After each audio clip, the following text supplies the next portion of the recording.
Now, US President Joe Biden on Tuesday spoke on the United States' latest burst of race-related violence, where he condemned the poison of white supremacy and promised that hate will not prevail. He further called the mass shooting in Buffalo a simple and straightforward terrorism. Listen in. What happened here is simple and straightforward. Terrorism. Terrorism. Domestic terrorism.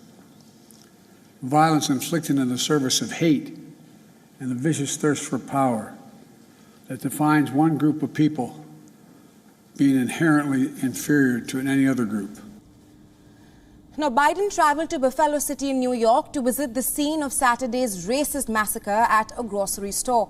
The president's trip comes 3 days after a gunman opened fire in a friendly market store in a predominantly black neighborhood of the city. Biden condemned the gunman's hateful ideology, which is rooted in fear and racism, further calling out those who have pushed the great replacement theory. Now, it is a belief that white Americans are being systematically replaced by immigrants and minorities.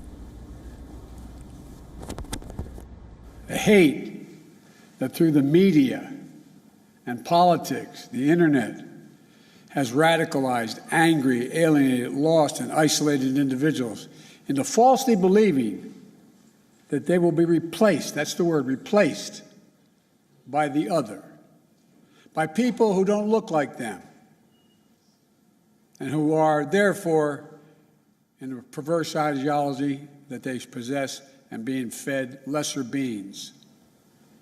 I and all of you reject the lie.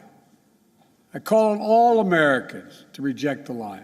And I condemn those who spread the lie for power, political gain, and for profit. And according to authorities, the 18-year-old gunman had carried out an act of racially motivated violent extremism when he opened fire with a semi-automatic rifle on Saturday. The teenager had also written a 180-page manifesto outlining the great replacement theory. Now, the white teenager, who has been accused of killing 10 black people, had scoped out the location well ahead of time and had also visited the supermarket 3 times on March 8th.